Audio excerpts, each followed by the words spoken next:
Getting you ready for game day. I'm WCCO's Mike Max, ready to tackle everything football, from the Vikings and Gophers' upcoming games to exclusive conversations with players, coaches, and more. Let's go beyond the headlines with stories you won't get anywhere else. WCCO's Kickoff Countdown starts right now. Tommy, the topic today, homeless kids and what can be done to help them. And you were a homeless kid at one time in Denver that ended up at the University of Minnesota playing for the Gophers. And you are now Dr. Tommy Watson, who took advantage of that education. What was that like, and what did you learn from it?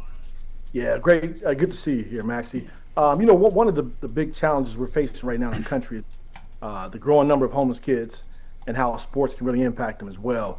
So, I think back to my own journey back in Denver, Max, and how growing up homeless, sports really impacted my life. I grew up there. My mom and dad were drug addicts and shoplifters who were arrested 121 times by the time I finished high school. There were a couple critical moments, as I go through my journey. Third grade, I lived in numerous foster homes, group homes, motel rooms, and then found myself in foster care with my aunt and was about to make a bad decision. We started to gravitate towards the gangs that was kind of taking place in the neighborhood, and it was the opportunity to get involved in sports. It really opened up a lot of opportunities for me. I stayed involved in sports, and then another critical moment, in 8th grade, we got kicked out of our house, Max, in front of all of our friends, where my family of 9 of us moved into our 7th motel room where we stayed my entire 3-year school. It was sports, even in that homeless moment, that kept me going, allowed me to continue to walk 7 miles and stay involved in the recreation, sports. And then at the end of my 8th grade year of school, my mom and dad ended up going back to prison again. But through my sports opportunities, I ended up landing an opportunity to go to one of the top high schools in Colorado for sports. And in doing so, was there for 4 years. My mom got out briefly, went back to prison my senior year of high school, got arrested for the 44th time. My dad had been arrested 77 times. And it was that dream of going on to go play for the University of Minnesota in the midst of being homeless that kept me going. So sports is a very, very critical outlet for a lot of our young people who are dealing with homelessness.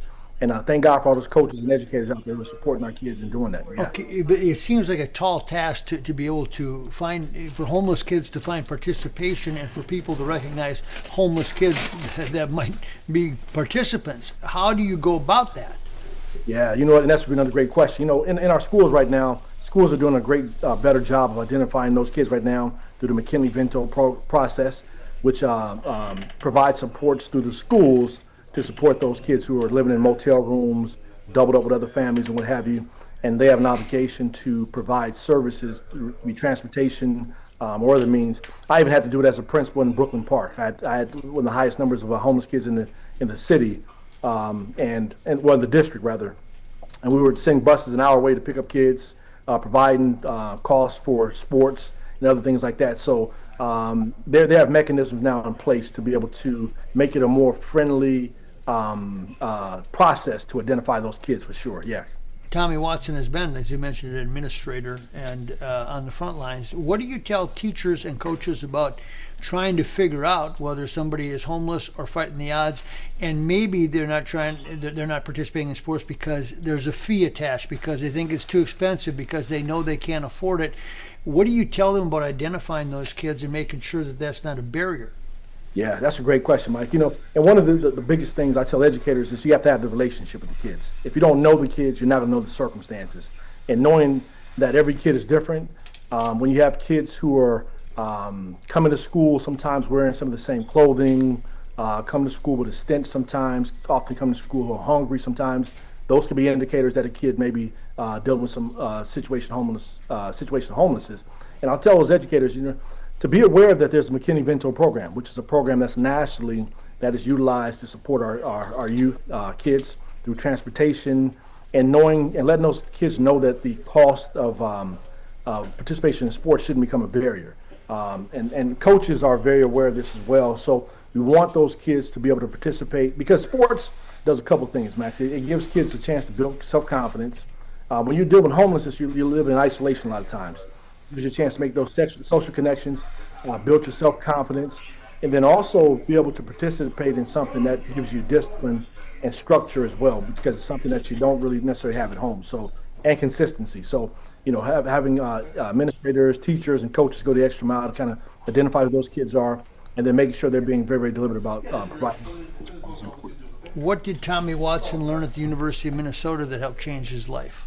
Yeah, great. Another great question, Max. My time at the University of Minnesota, man. The University of Minnesota was heaven sent to me. It gave me a chance to make great connections with a lot of great coaches there. Had great mentors.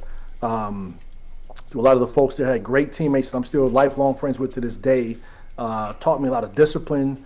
Gave me a chance to become more resilient and to kind of become of age. Because I initially went off to the University of Minnesota, no one knew my story, and it was through my efforts on the football field and seeing my career not go beyond what I wanted it to go, that I began to kind of go into this place where I had to learn who Tommy Watson really was. So it became a place of refuge for me, because oftentimes when I was going back to Denver, Mike, I didn't have anywhere to stay at.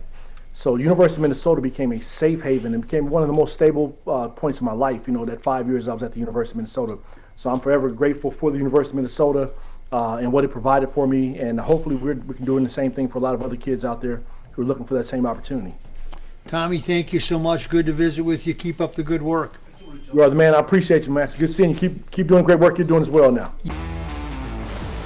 That's your Kickoff Countdown for the week. Thanks for listening. Don't forget to follow, rate, and share. Join us every Friday wherever you get your podcast to discover what's at stake on game day, from the Vikings to the Gophers and beyond. And make sure to watch the live Kickoff Countdown Thursday nights at 10:15 on WCCO.